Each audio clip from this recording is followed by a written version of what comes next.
예로부터 우리는 사람을 귀히 여겨왔습니다.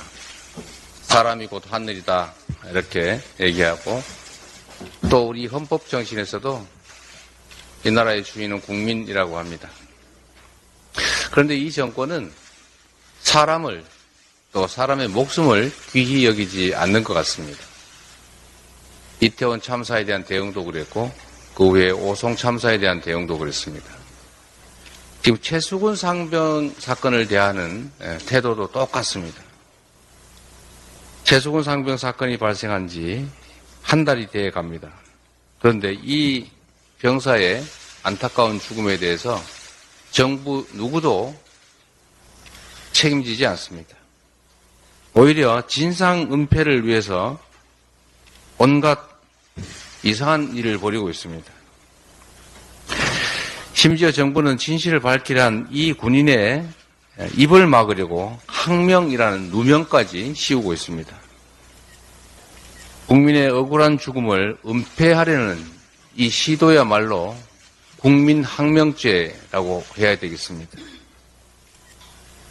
정부의 자체 조사는 이미 국민의 신뢰를 완전히 상실했습니다.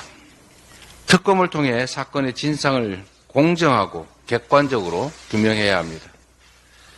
국방부 차관, 법무관리관 등 외압 의혹에 휩싸인 인사들의 조속한 직무배제 촉구합니다.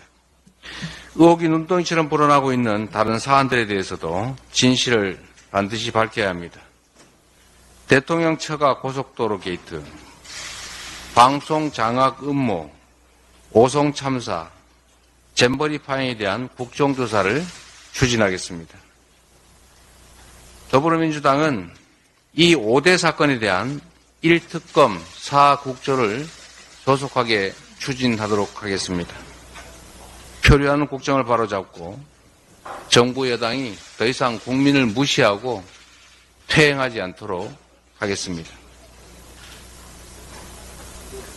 제가 어제 광복절 행사장에 앉아 있었는데, 제가 지금까지 참석했던 어떤 광복절 행사보다도 길고 힘들었습니다.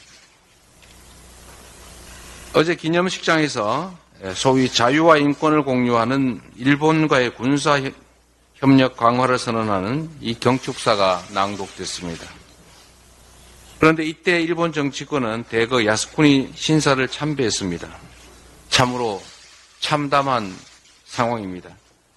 과거를 조금 더 반성하지 않는 일본과의 묻지마 군사협력은 있을 수 없는 일입니다. 곧 한미일 정상회담이 예정되어 있습니다. 벌써부터 이번 회담이 한일 군사동맹의 문을 활짝 열 것이라는 보도들이 쏟아집니다.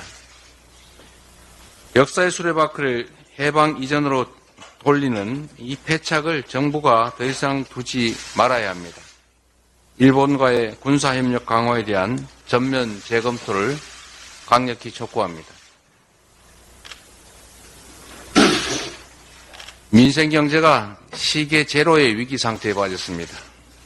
올해 성장률이 1%라도 될 수 있을지 장담할 수 없는 가운데 세계 8대 투자은행들이 내년 우리의 성장률 역시 1%대에 머물 것이라는 경고를 했습니다. 이미 경제 전반에 불황의 그늘이 깊이 들이오고 있습니다. 2분기에 소비, 투자, 수출, 정부 지출 모두 1분기보다 감소했습니다. 시장에서는 일본식 장기 침체를 걱정하고 있습니다. 이런 상황에서도 정부는 그저 나라 곳간 지키기에 여념이 없습니다. 정부가 내년도 예산안 지출 증가율을 3%대로 묶을 방침이라고 합니다. 자연 증가분을 감안하면 오히려 축소하는 결과입니다. 민생 경제가 어려울수록 국가 재정이 위기 해소의 마중물이 되어야 되는 것은 경제학의 또 재정학의 초보 중에 초보 이론입니다. 무턱대고 재정 아낀다고 경제가 좋아지지 않습니다. 지난 1, 2분기에 정부 지출 감소가 성장을 발목 잡았다는 사실을 뼈아프게 느껴야 합니다. 정부 여당 정말로 정신 차리시기 바랍니다.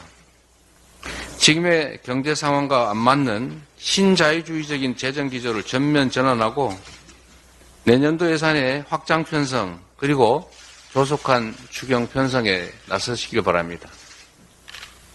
가족들이 먹고 살기 어려워서 영양실조 건립판인데 저축한다고 돈 아낀다고 하는 게 가당키나 한 일입니까? 국민의 고통과 나라의 미래를 또 이 현실의 어려움을 조금이라도 직시하기를 바랍니다. 이상입니다.